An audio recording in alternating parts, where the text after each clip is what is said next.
We are less than a month away from NBA playoff basketball. Jason Tatum's back. Luka and the Lakers are heating up. The Spurs look unstoppable, and it still might not matter, because over in OKC, the defending champs quietly found a new edge. Not by adding another elite defender or developing young talent internally, but by adding a new weapon to their offense, Jared McCain. What is it that makes the fit work though? What can we actually draw from this recent stretch? And more importantly, will it hold up in the playoffs? Everything for McCain starts with his outside shot. At the exact moment he entered the league, he was already one of the more dynamic three-point shooters in the game. Whether he's working off of screens, running in transition, pulling up off the dribble, or from extended range, he's capable of torching defenses with a wide variety of different types of long-range jumpers. But it's pretty obvious that he's at his best working without the ball. Over these past 2 years, he's hit almost 44% of his catch-and-shoot threes, putting him in the 95th percentile among all players. Even more impressive is the volume though, especially since joining the Thunder. Through his first 21 games in OKC, he's attempted about 10 threes every 75 possessions he's on the court, which keeps him just outside of the top 10. What makes this so impressive is that he's not self-creating a ton of these opportunities with his handle. It takes a very specific set of skills to get this many threes up while primarily playing without the ball. And for McCain, it's the result of two defining traits. Firstly, he's got an extremely quick release. Not only does he require very little dip, he's quick to get the ball from wherever he catches it into his shooting pocket in one smooth motion, which allows him to sort of break the rules of help defense. Ron Holland never actually leaves him, but he gets flat-footed for just a brief moment, and that's the difference between an effective closeout or a quality three. And I can't emphasize enough just how fast this entire sequence happened. The amount of time that transpired between McCain catching the ball and releasing it was 0.6 of a second. That's how long defenders have to react.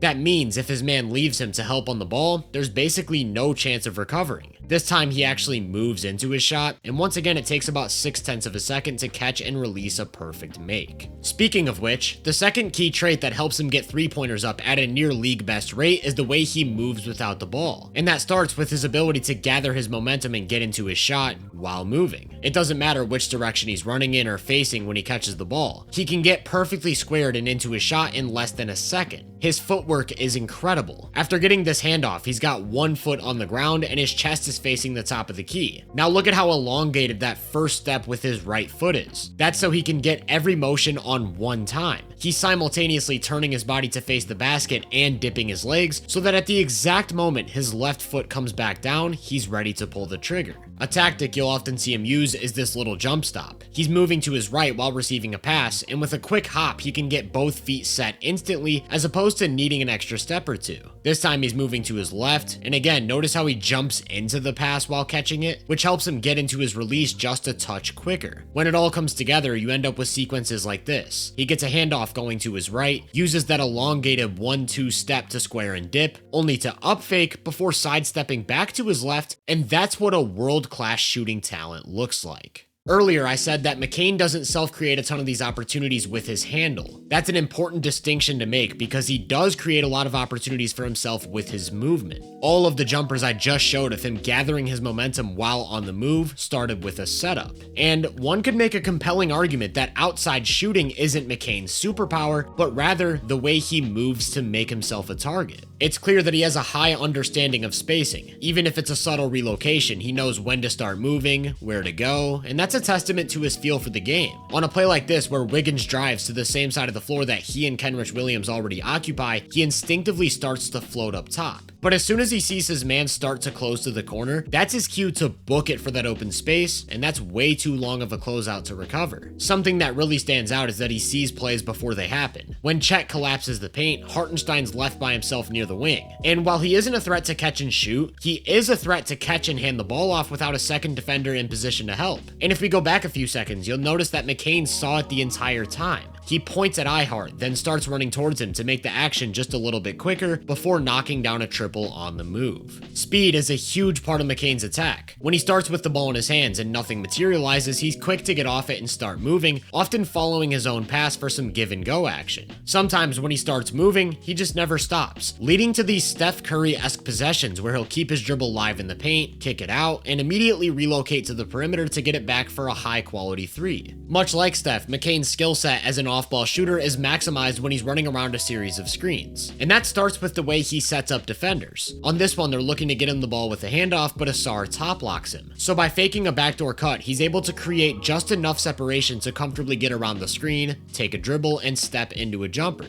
Here's a real similar play where he's on his way to a handoff, threatens a cut, then gets the ball, only to get inside the arc and patiently work his way to the rim. On this one, it looks like they're setting up a couple cross screens for Shea, and McCain really sells it. But that's actually a decoy for Caruso to set a cross screen for him, and after an up fake, he's left with a ton of space in the paint. It's really important that he's not one-dimensional out of these actions. While he's looking for the three-pointer, he isn't limited to it. Because he's such a good shooter, his defender has to chase him over the top, but if he gets run off the line, he's still a threat to create. So he's constantly reading each situation in real time. On this one, the big's first instinct is to drop back, and even though he tries to recover, McCain's already taken advantage of the space. But on a play like this, where he curls around a screen and his defender does a good job of staying attached to his hip, he'll instead take a dribble towards the basket and pull up for a midi. Needless to say, he's great at reading defenses in these spots. Here they go to that give and go, and Jokic drops way back so McCain looks for the jumper, but Murray leaves his man on the wing to contest. The counter is instant, an extra dribble around Murray going left, which leaves him with a wide open lane to the paint. On the inverse, you'll see plays like this where McCain gets a handoff and immediately goes to a hang dribble while he reads the situation. Then as soon as he sees that Ant's gonna park at the nail while Gobert drops back, he steps into a jumper, which of course drops. When I said that speed was a big part of his game, I didn't just mean playing fast. McCain can play at multiple speeds, which is especially prominent in off-screen situations where it looks like that second defender might commit.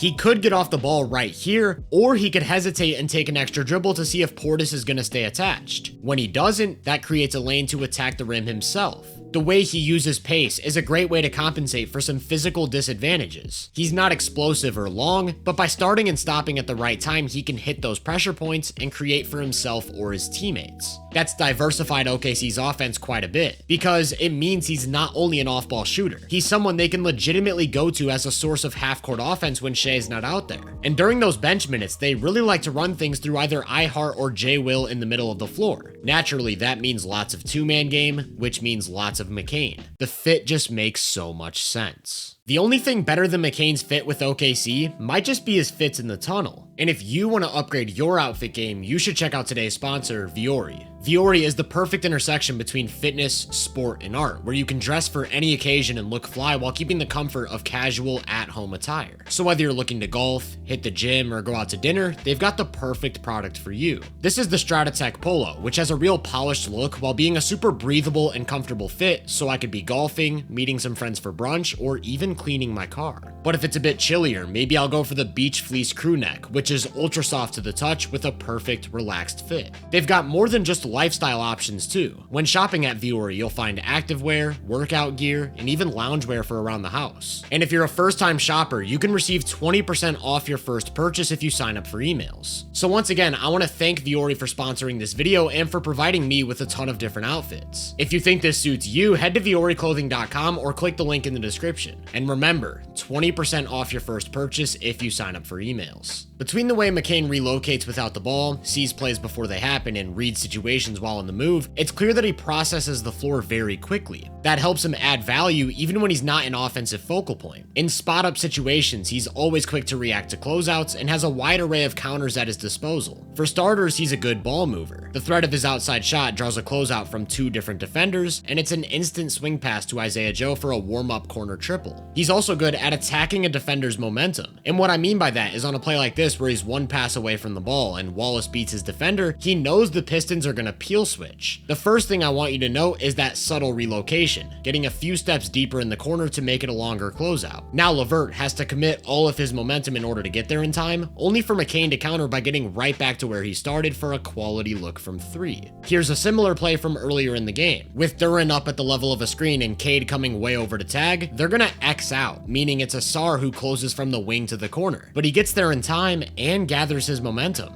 Still, McCain finds an angle to attack the middle of the floor, and just when it looks like he's closed off, he spins into a short fall-away jumper. Because he's so effective at playing after the catch, there's really no shortage of ways that the Thunder can utilize his skill set. Here's a play that starts with him setting a ball screen in the middle of the floor. He ghosts the screen, prompting a switch, only to immediately set up an empty side pick and roll where he pulls up from multiple feet behind the line. And it feels like there's lots of untapped potential with using him as a ball screener, particularly for Shai. Just think about the bind this puts Dallas in. Do you switch your small guard onto the ball? Do you trap? Or do you try a hedge and recover, which allows McCain to catch and go against a closing defender and get to a mid-range jumper? That mid-range game is often what he's looking to get to out of drives. He's not his MVP caliber teammate, but he's got the skill set. I already talked about his use of pace and impeccable timing. That helps him get defenders off balance near the painted area. He's also got a sturdy core and strong lower body, so bump middies are a pretty big part of his arsenal. Don't get me wrong, it's not nearly as prominent as the three-point shooting. However, these mid-range pull-ups serve as a really nice counter for when he gets run off the line or chased off of screens, and he's had it going with the Thunder. Since joining OKC, he's attempted about 5 of these every 75 possessions, and he's hit 50% of them. If that's something he can sustain over a larger sample, especially throughout the playoffs, that takes me back to what I said about diversifying the offense. When needed, he can be a third or fourth ball handler for the offense, whether that means curling off of screens, initiating a pick and roll, or screening himself to catch the ball with an advantage. But you'll basically never see him over dribble. If the initial action doesn't create a window to attack, he'll immediately get rid of it and keep moving. And it can't be overstated just how much that means for OKC's spacing, as well as their ability to pressure different types of defenses. This season, the Thunder went 1-4 against the Spurs, who they're currently battling for home court advantage out west. Those 4 losses were in large part due to their inability to break down San Antonio's suffocating defense. With an average offensive rating of 118.5,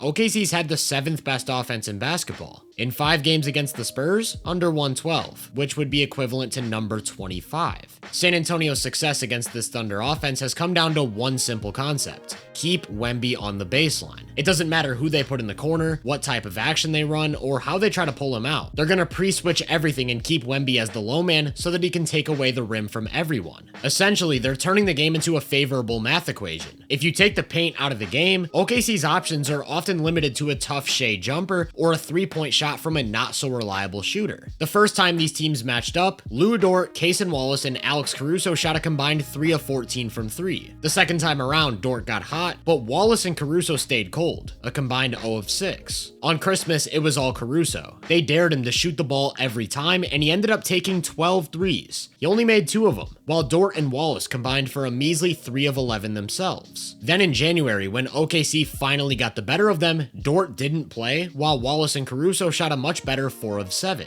They also played noticeably less minutes though, and that's kind of what I'm getting at. There are ways to get Wemby away from the baseline, whether that's with movement, screening, or different floor alignments. But they've made it clear that regardless of where he's at on the court, he's gonna prioritize the basket, and they're comfortable making OKC's best defensive players shoot a lot of threes. That's where Jared McCain comes in. He's too effective to not guard in these spots, and the quick trigger on his release means he requires constant attention. The same goes for Isaiah Joe, and if they stack the floor with shooters, all of a sudden it becomes a lot harder to keep Wemby in the paint, which means it's a lot harder to keep him in Shai's driving lanes, and everything sort of starts to open up from there. OKC hasn't had nearly as much trouble with Denver, but similarly they've shown aggressive playoff type covers that forces role players to either catch and shoot or make decisions against a rotating defense. What they like to do is send everyone to the middle in a zone-esque look to plug all of Shai's driving gaps and force passes to go deep on the wing. McCain sort of breaks the coverage because these defenders can't get back to him in time after helping on the ball. That forces them to rotate a lot more behind the play, which could either create mismatches or long closeouts from their bigs, which is when OKC is able to completely break them down.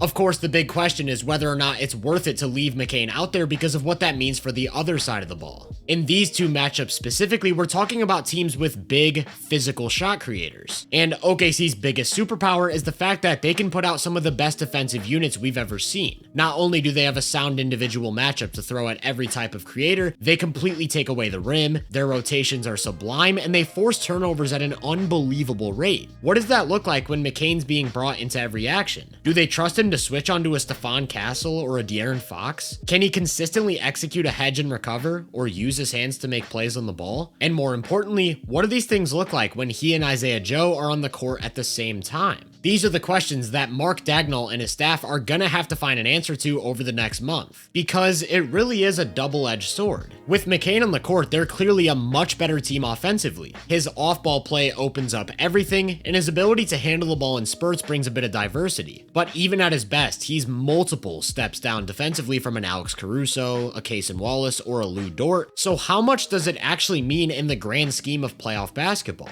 In my opinion, it actually could end up being a pretty big needle mover. And the reason I say that is because it creates optionality. For the cost of 1 first-round pick and 3 seconds, the defending champions addressed a potential need by bringing in a very good offensive player. He'll surely make a difference during the non-Shea minutes, and he'll be a back pocket option throughout the course of tight playoff games. At any moment, he could step off the bench and shift the dynamic. He's got big game potential, and more than anything, he creates questions that the opposing defense has to address. So whether he's playing 10, 15, or 20 minutes, Jared McCain could play a critical role in bringing a second ring to Oklahoma City.